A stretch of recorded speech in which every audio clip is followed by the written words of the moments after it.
The launch of the Steam Deck in 2022 was revolutionary in that it allowed you to bring PC gaming on the go, and if you're like me, that means a library of hundreds if not thousands of games that you don't have to pay Switch prices for. So here are the best indie games, beginning with a little to the left. A cozy, relaxing puzzle game centered around organizing household items with care and precision. The game features over 100 puzzles that challenge players to stack, sort, and arrange everyday objects in which there can be multiple solutions to each puzzle, such as sorting by size, length, or color. Adding to the fun is a mischievous cat that will occasionally mess your stuff up, keeping you on your toes and adding a touch of whimsy to each level. There are also daily challenges and a puzzle archive of previously limited time seasonal levels themed around Christmas, Easter, Halloween, and so on, even adding a paid DLC titled Seeing Stars in June 2024, which added even more puzzles and is a chill, relaxing kind of experience.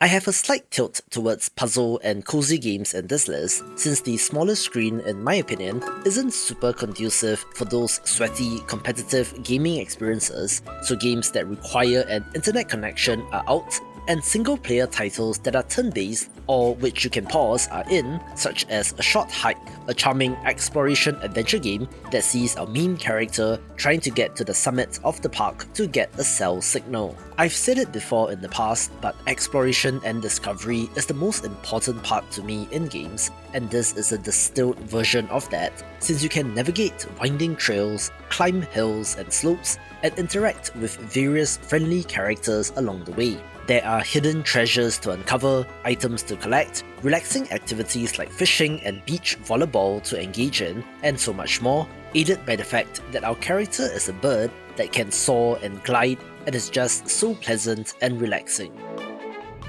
As mentioned, puzzle games are great on the go since you can stop to think, with the mind and rule-bending Baba Is You from 2019 being of note. At the time, block-pushing puzzle games, also known as Sokoban-style puzzle games, were in a little bit of a decline since there was only so much you could do with such puzzles, but then came along our little sheep, changing the game quite literally since the rules of the game are presented as movable blocks. The objective is to get to the flag in each level, with the rules of each level on screen, so for example, Baba is you. However, if you have access to other words, you could replace Baba with rock so that it reads rock is you, and when moving the D-pad, you end up moving the rocks on screen instead, leading to some cleverly designed puzzles. There are over 200 levels, so you can see how much of a mind bender this can be, challenging you to think outside the box, quite literally in many levels, in order to solve the puzzle, and in my opinion,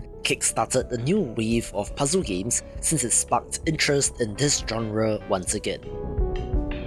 It is not all turn-based titles here, since I also have games like Castle Crashers, the Steam release of a classic beat-em-up from a developer who started on flash game portal Newgrounds back in the day, creating an absolutely massive company in terms of influence known as the Behemoth. If you're not familiar, you play as knights on a quest to save princesses from an evil wizard, fighting your way through a variety of wacky enemies in order to do so. The 2012 Steam release is a remastered version of a game that was originally on Xbox Live Arcade, and in fact, they also announced the Painter Boss Paradise paid DLC, which features yet another round of visual upgrades, but yet, in terms of gameplay, this remains a timeless classic. 2D platformers and handhelds go hand in hand, since this goes way back to the Game Boy, PSP, GBA, Vita, and more, where it is just one of the most natural fits for a form factor like this, so we have to talk about one of the best in Celeste.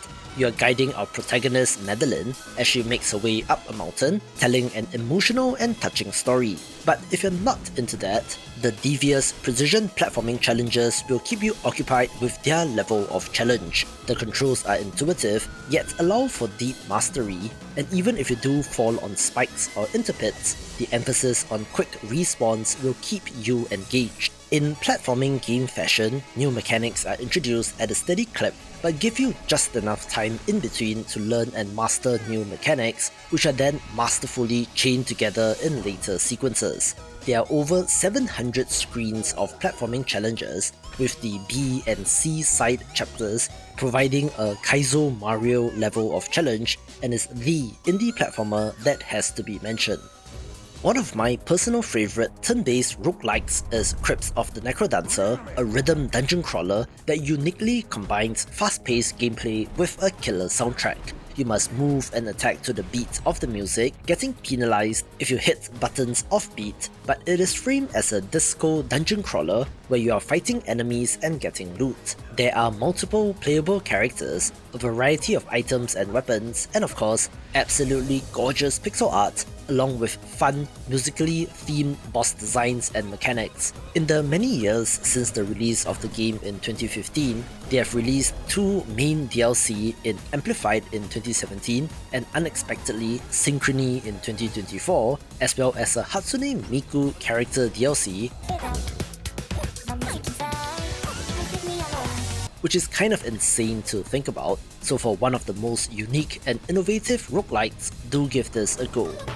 Another must-play indie game which exploded right out of the gate is Cult of the Lamb, an action roguelike title that mixes real-time dungeon crawling action with a village building management simulator about a possessed lamb saved from near death by a mysterious stranger. To repay this debt, the lamb must now build a cult in their name, recruiting a number of cute woodland creatures to your cause. It has a deceptively cute art style and a darkly humorous tone, which is the core appeal, where I find that the management sim portion seems like more of the central focus as compared to the combat, and has been described like Animal Crossing but violent. Post-launch, the developers have been adding a bunch of free content to this game, such as Sins of the Flesh and Unholy Alliance, adding more bosses, enemies, creatures, and even mechanics like co-op, and is an absolute juggernaut in the space, driven by one of the most active and viral hit-making social media accounts that I have seen, plus the marketing machine that is their publisher Devolver Digital,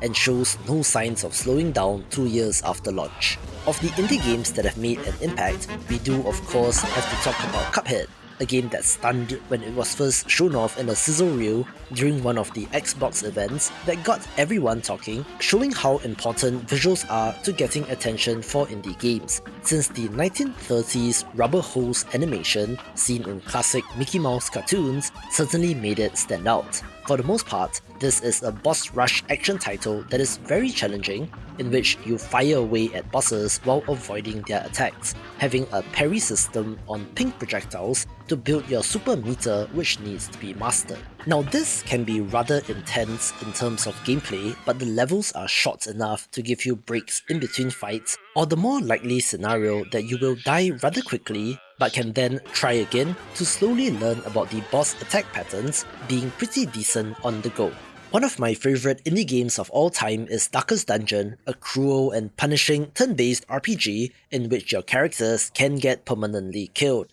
amplifying the stakes whenever you choose to dive into a dungeon. I've seen this being mistakenly called a roguelite due to the permadeath and procedural generation, but it is not run-based per se, since surviving heroes can rest and regroup before gathering their wits about them to try again, carrying over all the upgrades and trinkets in between runs, so I wouldn't consider this to be a roguelite. Still, the challenging turn-based positional combat is awesome, since you need to be aware of where your character is and where enemies are, also having the ability to manipulate positioning with the large roster of heroes to choose from provides plenty of strategic choice. The psychological stress system adds additional layers of complexity in addition to the horrid monsters that you need to fight, all wrapped up with a gorgeous art and animation style, and truly is the complete package.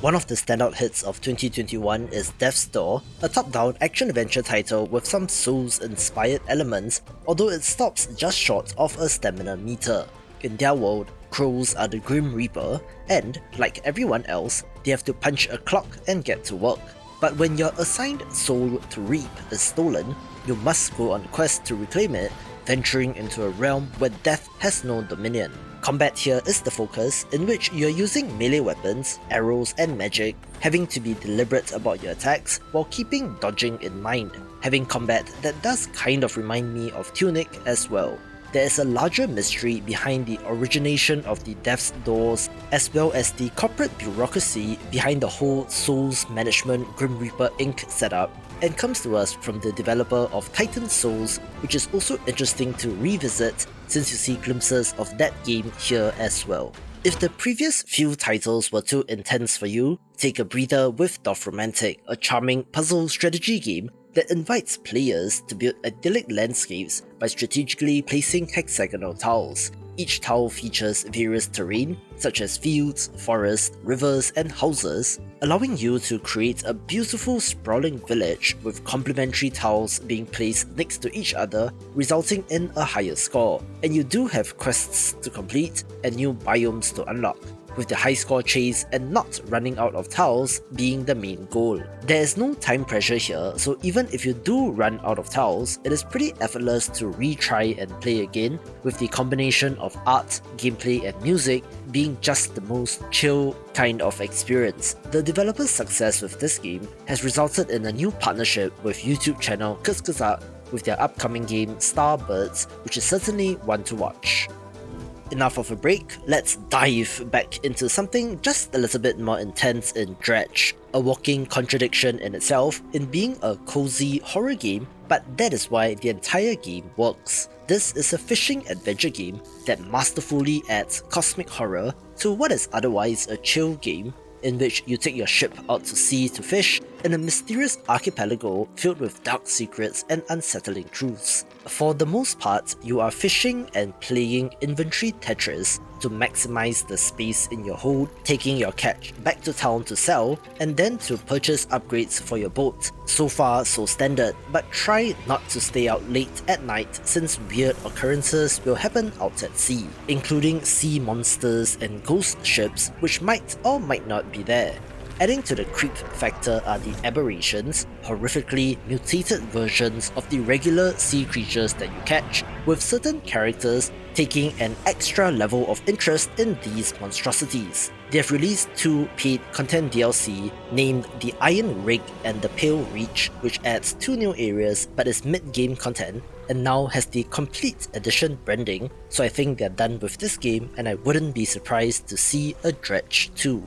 I don't usually play shooters with controllers, so they are underrepresented in this list, but if you were to play one, Gunfire Reborn is a pretty good blend of first-person shooting, roguelite, and RPG elements. There are unique playable heroes, each having distinct special abilities and gimmicks, shooting their way through procedurally generated levels filled with enemies and randomly dropped weapons. As a roguelite, replayability is key, so every run gives you something fresh and new, along with fantastic gunplay has made this a huge success, so they've added 3 DLC, each with 2 new heroes for a total of 6, where characters and their special abilities really are key in this game, so it does massively change up the game. So if you love titles like Borderlands, but just like the shooting and guns instead of writing, this will be of interest. Developer Supergiant Games have been making hits from day one, from Bastion to Transistor, and even Pyre, their least popular and most underrated title to date, has far outsold many indie games, but their crowning glory has to be Hades, a great mythology-themed action roguelite title in which you play as the son of Hades, Zagreus, fighting his way out of the underworld. I remember playing this back in early access, and even then, thought that it was something special since it has that signature Supergiant touch to everything, from gameplay to writing, but especially art and music as well, and was the example of how to do storytelling in a roguelite. You see, for a run-based game, when you die, instead of other characters not acknowledging that you are restarting a run, the game's narrative actually unfolds through your multiple attempts at trying and failing, with actual character development from the other NPCs, which seems obvious but is not done in almost any other roguelite. The meat and potatoes here is the combat, with the variety of infernal arms that our hero Zagreus can wield, each having alternate forms as well, not to mention the various power-ups that you get from your relatives from Olympus. This was my favourite game of 2020, and its success has led to Supergiant creating their first ever sequel in Hades 2, which is excellent as well, but I'm sticking to completed games in this list, so Hades 1 is up first. If you have been around indie games for any amount of time, you would have without a doubt heard about Hollow Knight, widely regarded as one of, if not the best Metroidvania ever, and yes, I'm here to confirm that once again. It is that good, so get it if you have not. Our main character, the Knight, is exploring the ruined insect kingdom of Hello Nest as you navigate vast interconnected areas, each with its own atmosphere, dangers, and hidden secrets, helpfully color-coded so you know where you are at a glance. Combat here is precise and responsive, with a variety of ways to augment your playstyle depending on charms equipped, and as an almost Souls-like inspiration as well, with a corpse run mechanic, how they handle currency, and to some extent, the more deliberate combat as well. In Metroidvania style, you do get new ability unlocks so that you can go to previously unreachable areas, which also doubles as abilities you can use in combat. I love the bug designs in this game, which gives it a creepy, otherworldly feel,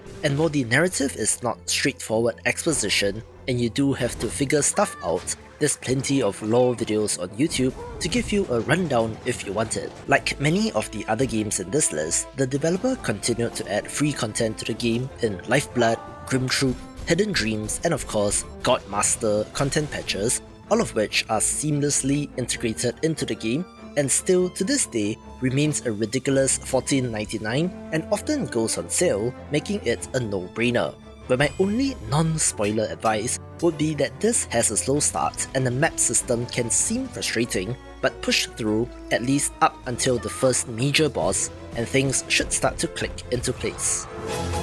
I often associate handhelds with tactics titles due to games like Advance Wars or Fire Emblem on the GBA, and the perfect indie game for that is Into the Breach, a turn-based tactical roguelite with run-based game design and procedurally generated levels in which you control a squad of 3 mechs as they fight against an alien threat. This follows kaiju fiction, think Pacific Rim, in having giant mechs clash with giant monsters, but the trick to this game is perfect information, where all enemy moves and in what order they're going to execute are made known to you, so that you can prioritize targets, push or pull units so that they miss or attack each other, and so much more. Being one of the most satisfying strategy games ever, aided by the gorgeous pixel art and the sheer variety and possible synergies between the different mechs available, and truly is one of the all-time greats.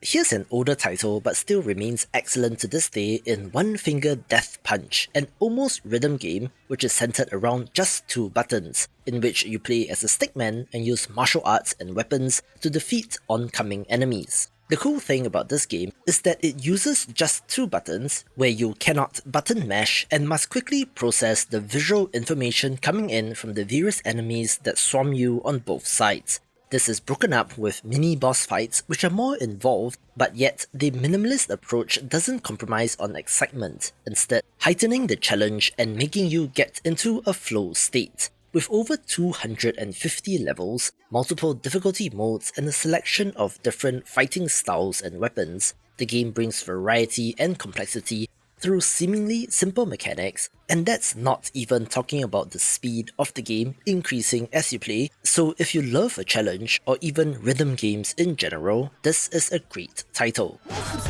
Some of you might know that I have a history with this franchise since the original Rogue Legacy was the game that got me into indie games in the first place, so when the developer's second commercial product in Full Metal Furies didn't do as well, it wasn't a huge surprise that they went back to the well with Rogue Legacy 2, and I'm glad they did since this game is great as well. This is a roguelite platformer, so run-based design with permanent death of your character, but you can carry over gold to upgrade for the next run, gradually becoming stronger and unlocking new characters and upgrades, and as one of the most compelling gameplay loops. The gimmick in this franchise is that all characters you play as are parts of the same lineage of heroes, each having their own quirks like dwarfism or gigantism, which grant different abilities, some of which will help, some of which will hinder, and some which are completely cosmetic, like changing the visuals and how you see the world. So that variety, plus the various character classes and gameplay options,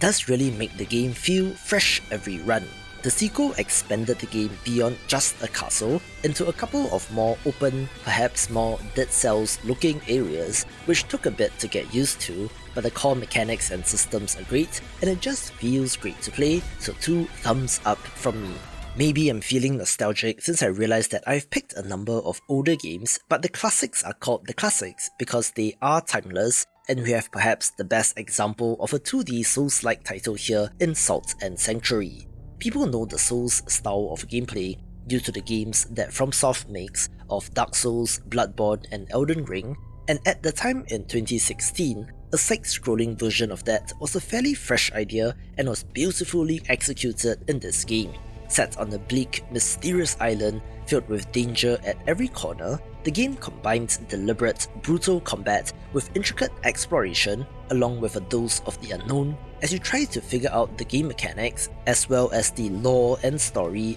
as you explore the map and unlock shortcuts. Salt in this game is the Souls equivalent, so you need to cash in for upgrades before you die, otherwise you need to retrieve it, with this having Dark Souls kind of open-ended character development due to the variety of starting character classes, backgrounds and even religion. Combat is as high stakes as it can be, and you will find yourself dying to bosses or even common enemies if you get overconfident, all with the classic grimdark gothic horror setting, which is excellent. While there is a sequel named Salt and Sacrifice, I do still lean towards the original, funky visuals and all. No list of the best indie games would be complete without Slay the Spire, a roguelike deck builder that was so popular that it spawned a whole bunch of clones of varying levels of success, some of which, granted, have their own twist on the formula, but you'll see the fingerprints of this game all over modern deck builders for good reason. You choose from 4 character classes,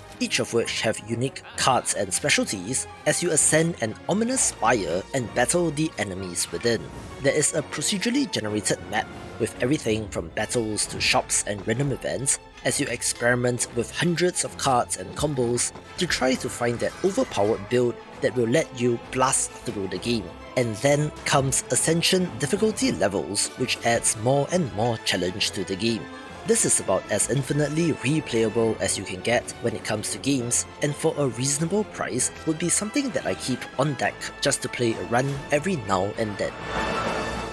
Cozy simulation titles have their place on deck as well, since the more chill aspect doesn't overemphasize stress when it comes to gaming on the go, which is why Spiritfarer Farewell Edition gets a mention. Essentially, you take over as Fairy Person of the Dead, think Charon from Greek mythology, in which you are bonding with spirits in need, housing them on your expanding boat and tending to their needs, with the ultimate goal of helping them deal with loss and acceptance, and for these spirits to move on into the afterlife. How this plays as a side-scrolling platformer, whether you are running and jumping around the boat, or on an island to complete missions or to get to fishing spots, with the charming hand-drawn art style and colour palette helping with the cozy vibes. However, if you're the emotional type, you might not want to be playing this in public on the train or something, since saying goodbye might just bring a few tears to your eyes, but as long as you save those climactic moments for the hotel or when you get home, you shouldn't run into this issue. Another standout title from 2022 is Stacklands, a card-based management simulator in which you are stacking cards on other cards and waiting for a timer to get the intended result, which looks and plays quite simply, but there's quite a bit to juggle as your village gets more complex. You need to gather enough food for the villagers by the end of each moon cycle, otherwise they will starve, and have additional complications like combat and enemies, which, while automated, is still something that you need to consider since that involves training villagers into warriors and equipping them with weapons. There are quests to tackle and various card packs to open, blind box style but without microtransactions, which could lead to the discovery of new game-changing idea cards, and has plenty of depth to wrap your head around. They have released 2 DLC named Cursed Worlds and most recently Stacklands 2000, adding haunted villagers and the Industrial Revolution to the game, increasing the amount of content. I also associate handhelds with the farming sim. Take your pick of any Harvest Moon game on any Nintendo handheld, so of course I have to go with Stardew Valley. another legendary indie game in its own right that took the farming sim idea and adapted it beautifully to PC and also consoles, but the various quality of life improvements at launch were very welcomed, and the success of that game has led to a number of post-launch patches, each of which has added a substantial amount of content to the game and is untouchable as far as I'm concerned. For those unfamiliar, you inherit a dilapidated farm from your grandfather and quit your office job to move to Stardew Valley in search of a simpler life, cultivating crops, raising animals, mining for minerals, fishing, chopping wood, and more, while getting to know the local townspeople. There is a dash of magic in this game with the fantasy elements, so it is not just an approximation of real life, where I've seen firsthand that this game converts people who only play big shooters and MOBAs into fans of this, so it truly is something special. I love the pixel art in this game since it just looks so crisp, and has one of the best soundtracks as well, which I listen to even outside of the game. And while there are arbitrary goals, time pressure as the day turns into night, and even combat, I would consider this to be a wholesome game and is one of my all-time favorites. One of the instantly viral hits of 2020 was Untitled Goose game, following a long tradition of annoying animal simulation titles in which you play as a mischievous goose on a mission to cause as much chaos as possible in a quaint little village. With a to-do list of humorous tasks, this game is all about sneaking, honking, and pilfering your way through the town, annoying and frustrating the townspeople as you steal their stuff or scare them with your honks. Each objective involves light puzzles, requiring you to find clever ways to swipe items by creating distractions or by stealthing your way to the objective, but in general, being an annoying goose can be fun, which is the point of the game. It looks adorable and has an equally matching quirky soundtrack, and post-launch, the developer has released a free co-op update that allows you to play with a friend, doubling the fun in this light-hearted experience. One of my favourite Metroidvanias that I always take a chance to shout out is Yoku's Island Express, the self-styled pinball-vania title in which you are exploring Mokumana Island as its new postman, but of course, there's a larger evil stirring which has affected the ancient guardian of the island. This is an absolutely beautiful title in which the pinball tables, if you can call it that, are seamlessly integrated into the world design with Metroidvania-style ability unlocks and power-ups which will allow you to access new areas. A large part of the appeal of this game is the entire packaging around it, since it really is very pretty and has excellent music to boot, and is just one of the cleverest games that I have ever come across. Watch this video for more of the best indie games.